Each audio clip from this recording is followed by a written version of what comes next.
आप सभी का ई जोन मराठी एजुकेशन चैनल पर स्वागत। विद्यार्थी मित्रों, आज हम 5वीं कक्षा से लेकर 12वीं कक्षा तक महत्वपूर्ण और पूरे संसार में जो सबसे बड़ी समस्या है इस पर जो निबंध लेखन है, हिंदी निबंध लेखन 10वीं और 12वीं कक्षा के लिए महत्वपूर्ण और इसलिए आज उस समस्या जो पूरे संसार की एक समस्या है उस पर आज हम निबंध लेखन करने वाले हैं इस ऑनलाइन स्ट्रीमिंग लेक्चर में। तो देखिए, आतंकवाद आतंकवाद पर निबंध कैसा लिखना है यह आज हम देखने वाले हैं। आतंकवाद एक राष्ट्रीय समस्या, उसका यही शीर्षक हो सकता है, या आतंकवाद भारत और आतंकवाद, टेररिज्म। इस पर जो भी आपको एग्जाम में निबंध आ जाएगा तो आपको कैसा लिखना है इसके बारे में आज हम इस ऑनलाइन लेक्चर में विस्तृत जानकारी प्राप्त करने वाले हैं। तो चलिए अंत तक देखिए। सबसे पहले, आतंकवाद एक बड़ा राष्ट्रीय मुद्दा है जो पूरी जीत के लिए मानव दिमाग का इस्तेमाल कर रहा है, लोगों को कमजोर बनाने के लिए उन्हें डरा रहा है, जिससे वो दोबारा से राष्ट्र पर राज कर सके। इसको अंतरराष्ट्रीय स्तर पर सुलझाने की जरूरत है।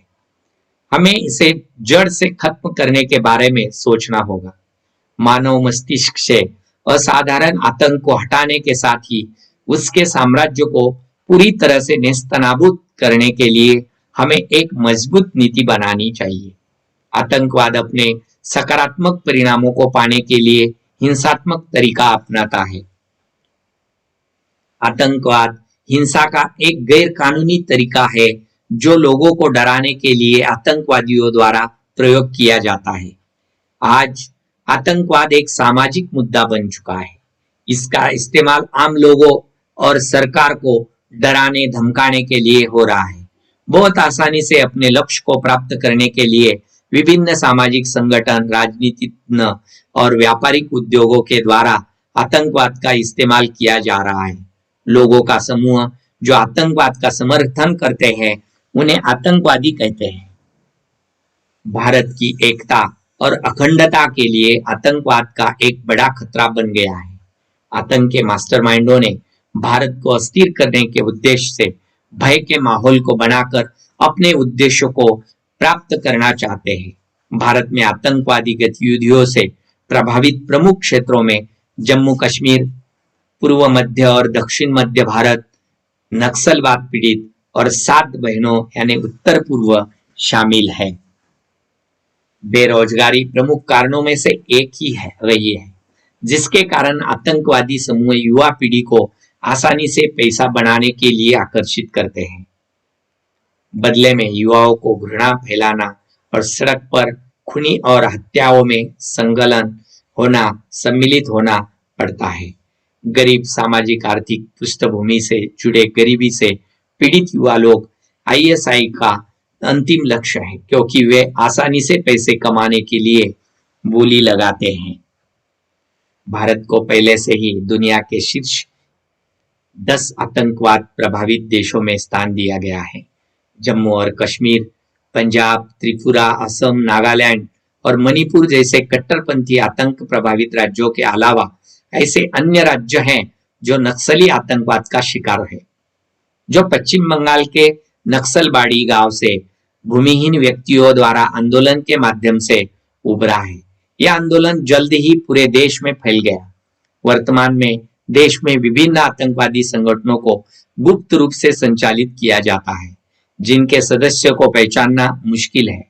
अधिकारियों ने विभिन्न अंतर्राष्ट्रीय आतंकवाद संगठनों के साथ अपने संबंध स्थापित किए हैं, जिनमें से ज्यादातर देश को अस्थिर करने के लिए विभिन्न देशों में हथियारों और गोला बारूद की आपूर्ति के लिए वैश्विक स्तर पर संचालित किया जा रहा है। गरीब और बेरोजगारी भारत में आतंकवाद की वृद्धि को बढ़ावा देने के प्रमुख कारणों में से एक है। यदि हम आतंकवाद को रोकना चाहते हैं तो हमें उस कारणों को संबोधित करने की जरूरत है जो देश के विभिन्न हिस्सों में युवाओं के कट्टरता को जन्म देते हैं। तो आइए, हमने इस पास से 6 परिच्छेदों में हमने आतंकवाद क्या है और आतंकवाद एक समस्या, एक जड़, और आतंकवाद एक राष्ट्रीय समस्या और अंतरराष्ट्रीय यानी इंटरनेशनल टेररिज्म क्या होता है, और आतंकवाद और भारत कितना उस समस्या से पीड़ित है, इस पर हमने निबंध लेखन अंत तक देखा। आप सभी ने अंत तक देखा। आप सभी को मेरी ओर से धन्यवाद।